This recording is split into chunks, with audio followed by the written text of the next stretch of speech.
굿모닝 임브레이스 Pray for your heart 14번째 시간입니다. 오늘은 누가복음 17장 1절에서 6절 말씀입니다. 우리는 누군가와 관계를 맺으며 살아갑니다. 우리가 속한 곳에서 사람들과 더불어 원만하고 좋은 관계를 유지하고 이어가기를 소망합니다. 교회 안에서도 믿음의 형제자매들과 누리는 좋은 관계, 사랑의 관계는 교회 생활을 더욱 풍요롭게 합니다. 교회 안에서의 성도들과의 교제는 그리스도의 성품을 드러내며 하나님 나라의 가치와 윤리가 반영되어지고 확인되어지는 관계입니다.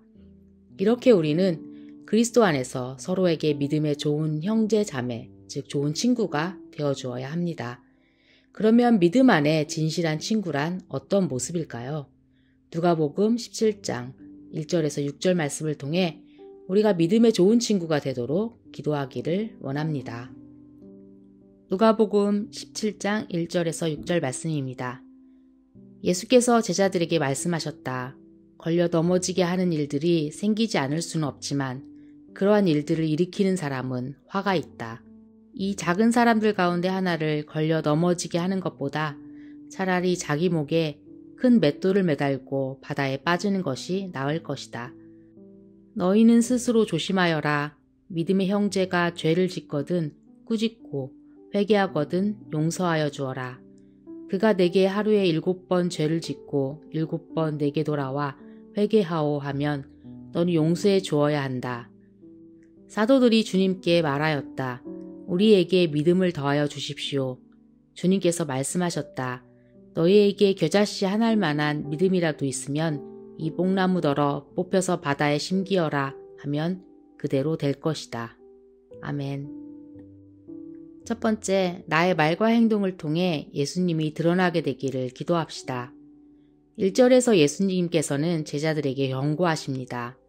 걸려 넘어지게 하는 일들이 생기지 않을 수는 없지만 그러한 일들을 일으키는 사람은 화가 있다.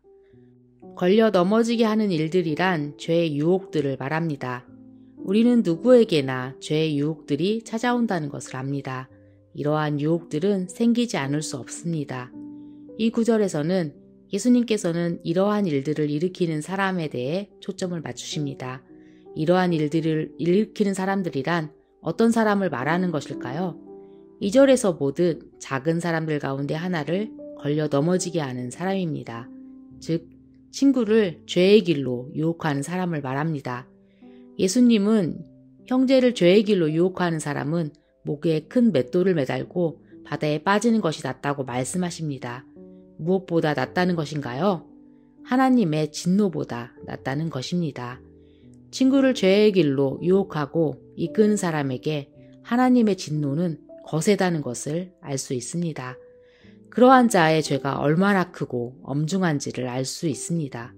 친구에게 죄를 권하는 사람이 아니라 우리의 말과 행동으로 하나님을 보여주는 친구가 되어야 합니다. 두 번째, 진실한 친구가 되기를 기도합시다. 3절과 4절에서는 믿음의 형제의 진실된 모습에 대해 나옵니다. 죄를 짓거든 꾸짖고 회개하거든 용서하여 주는 것입니다. 하나님은 사랑이십니다. 사랑하시기 때문에 용서하시는 하나님이십니다. 우리도 하나님의 사랑하심과 오래 참으심, 그리고 용서하심을 배워야 합니다. 또한 잘못을 책망하시고 고쳐가시는 하나님을 기억해야 합니다.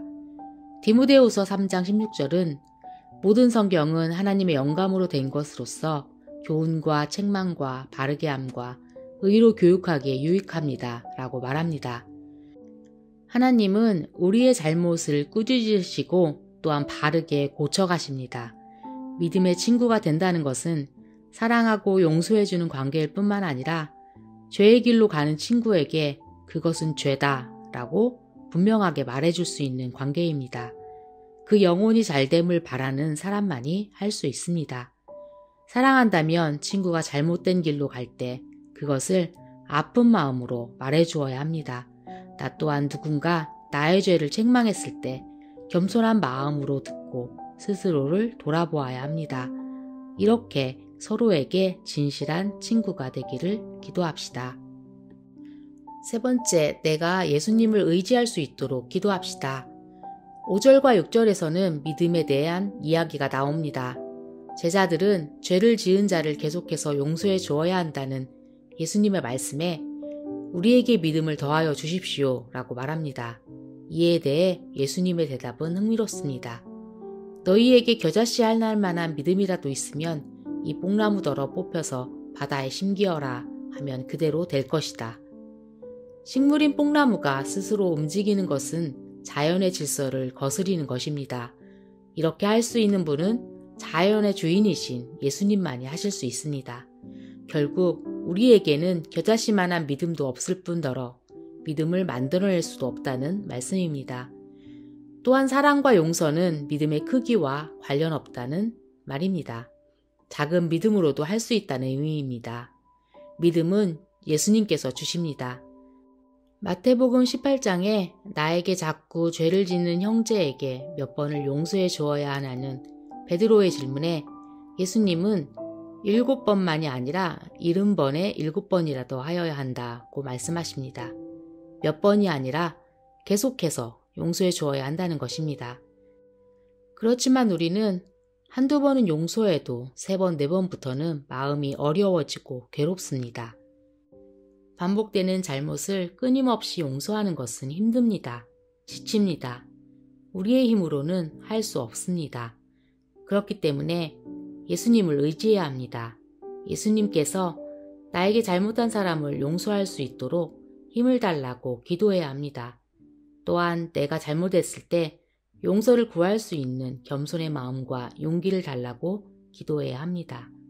여전히 죄를 짓고 있는 나를 사랑하시고 용서하시는 하나님의 자비하심을 의지하는 하루가 되시기를 기도합니다. 적용 질문입니다. 믿음 안에 진실한 교제를 나누고 있는 성도님 또는 친구가 있으신가요? 진실한 친구라고 말할 수 있는 이유는 무엇인가요? 누군가 나의 죄를 지적했을 때 어떤 마음이 들었고 어떻게 반응했었나요? 오랫동안 용서하지 못하거나 용서를 구해야 할 사람이 있나요? 용서하지 못하거나 용서를 구하지 못하는 이유는 무엇인지 생각해보고 예수님께서 도우시기를 기도합시다.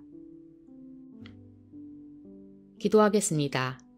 하나님, 우리에게 믿음의 친구들을 허락하여 주심에 감사드립니다. 그리스도 안에 참된 믿음의 교제가 있게 하시고 서로의 영혼의 잘됨을 위해 기도할 수 있게 되기를 원합니다. 하나님께서 우리를 사랑하시고 한없는 인자와 자비로 우리의 죄를 용서하여 주신 것 같이 서로 사랑하며 용서하는 오늘 하루가 되기를 원합니다. 예수님 이름으로 기도합니다. 아멘. Embrace Jesus, embrace people.